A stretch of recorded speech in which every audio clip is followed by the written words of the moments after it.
Pabili po.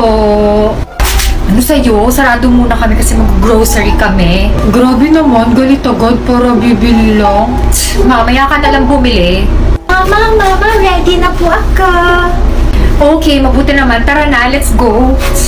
Bye. Okay. Makaalis na nga. Oh my God, ano ba yan? Ang init sa Pilipinas. Anyway, habang nandun tayo sa grocery, huwag kang pabili ng ano-ano ha. Few minutes later. Mama, gusto ko nito. Di ba kakasabi ko lang kanina na huwag kang bili ng kung ano-ano? Balik mo yan doon.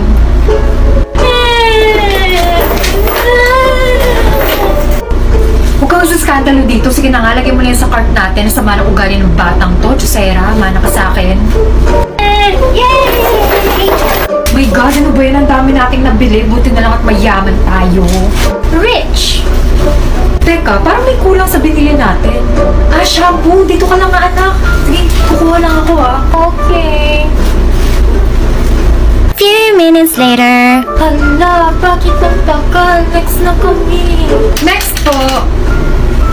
Hala, saan na yung mama ko? Excuse me, next na po. Ang daming nakapila. Hoy, miss, naka-blue. Sabi ko next.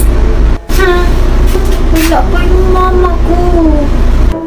Ay, nanay mo ba yung naka-off shoulder, tapos maputi, tapos chismosa? Umalis na ata eh. Iniwan ka na ata. Di ka na mahal. Bakit umiiyak ka na naman? Inaway ako. Next po. Huwag ka maingay. Puno-puno na ako sa'yo. Kanina ka pa. Ayoko. May isang advantage card po.